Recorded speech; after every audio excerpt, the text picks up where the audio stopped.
For years, I chased the perfect morning routine. I suspect you have too.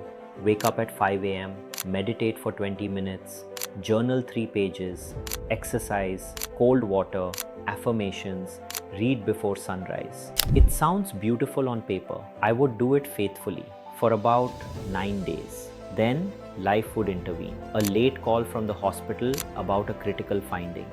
A child who needed a parent, not a morning routine enthusiast. A manuscript deadline that pushed me past midnight. The routine would collapse, and I would feel like a failure. Not because my life was falling apart, but because I could not sustain a sequence designed by someone who did not have my life. The breakthrough came when I stopped trying to win the morning and started designing the evening. I am Prashant Makpal. This is the Better Daily Podcast. Let us get into it. I traced every terrible morning I could remember back to its root cause, and the pattern was unmistakable. The mornings where I woke up groggy, reactive, and behind were always preceded by evenings where I had done one or more of 3 things. Scrolled my phone until my eyes were dry, went to bed with an unprocessed day rattling in my head, or ate something heavy at 10 p.m. because I had been too busy to eat earlier. Those evenings produced mornings no alarm clock could rescue. The morning was not the problem. The evening was the diagnosis. Matthew Walker, the neuroscientist at UC Berkeley, whose work on sleep has reshaped the field, has shown that the 60 to 90 minutes before sleep are the most consequential window for sleep quality, decision-making capacity, and emotional regulation the following day. The decisions you make in that window, screen exposure, food, alcohol, mental stimulation, have a direct, measurable impact on prefrontal function the next morning. This is not opinion. This is imaging data. In my own field, the research is clear. Radiologists who slept poorly make more diagnostic errors. Fatigue degrades pattern recognition, the exact skill that prevents missing a life-threatening finding on a scan. Now extend that to your life. Your morning decisions, the ones that set your day's trajectory, are being made by a brain whose quality was determined by what you did the night before. Seneca practiced something remarkably similar 2000 years ago. Every night, after his household had gone to sleep, he would sit in the quiet and examine his day. What did I do well? Where did I fall short? What would I do differently? He called it putting the day on trial. Not therapy, not self-expression. A systematic audit designed to produce a better tomorrow. So I built what I call the evening architecture. 3 components, about 30 minutes total. Fixed time every night, like an appointment I do not cancel, not even for myself. First, the shutdown. At a fixed time, ideally 90 minutes before your target bedtime, you close the workday. Not gradually, decisively. Laptop closes, bag packed for tomorrow. Phone on the charger, ideally in another room. If something is genuinely urgent, truly urgent in the clinical sense, it will find you. Everything else can wait until morning. This is the hardest part for high achievers. We have been conditioned to believe availability equals dedication. The data says otherwise. Diminishing returns in cognitive work are steep. The work you do at 11 p.m. is almost certainly your worst. You are not being productive. You are being present to your laptop.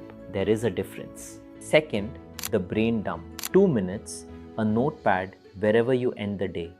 Every open loop, every unfinished task, every lingering worry, dump it onto paper. Not organized, not prioritized, just extracted from your head and placed somewhere external. The neuroscience is specific. Your prefrontal cortex keeps cycling through unfinished tasks, the Zeigarnik effect, unless you externalize them. Your brain treats each one like a background application eating memory. Writing them down is the equivalent of closing those applications. It gives your brain permission to shut down. Third, the tomorrow statement. 1 sentence. Tomorrow, I am someone who, and you fill in the blank. Not with a task, with an identity. Tomorrow, I am someone who leads with patience. Tomorrow, I am someone who protects my critical work before checking email. This is not magic, it is intention, the pre-operative briefing for the surgery of your next day. You have decided before sleep what kind of person is going to wake up in that bed. Here is your application for this week. Move 1. The shutdown alarm. Tonight, set a recurring alarm, not to wake you up, but to begin shutting down. 90 minutes before bed. When it goes off, you are done. Move 2. The brain dump. 2 minutes. Notepad on the nightstand. Everything in your head goes on paper. Let your brain close the tabs. Move 3. The tomorrow statement. 1 sentence. Tomorrow, I am someone who, identity, not tasks. Last thought before sleep. Here is the clinical frame. In cardiovascular imaging, we spend enormous time studying the cardiac cycle. There is systole, the contraction, the work phase, and there is diastole, the relaxation, the recovery phase. Both are essential. If the heart only contracted and never relaxed, it would fail. If it only relaxed, it would also fail. The rhythm of work and recovery is not optional, it is structural. Your day has the same physiology. The evening is diastole. It is the recovery phase that allows tomorrow's contraction to be strong. When you skip diastole, when you work until you collapse and call it a night, you are asking your mind to do what a failing heart does: contract without recovery. It works for a while and then it does not. The most productive, most emotionally present people I know are not the ones who work the longest hours. They are the ones who have mastered the transition.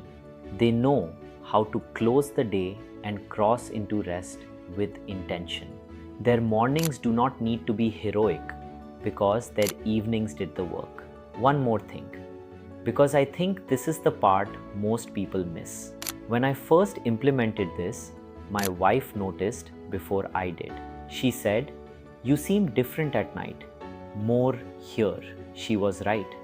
I was more here because I was not carrying the day into the evening like a bag of rocks. I had put the bag down. I had closed the chapter, and that freed me to actually be present in my own home with the people I care about most, instead of being physically present but mentally still at the hospital, still editing a manuscript, still running through tomorrow's work list. That is the hidden cost of a poorly managed evening. It is not just that your morning suffers, it is that your evening itself, the hours with your family, the time supposed to be restorative, gets consumed by the residue of a workday that never officially ended. Design your evening.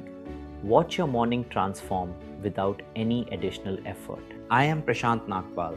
This is the Better Daily Podcast. Small shifts, big life. I will see you in the next one.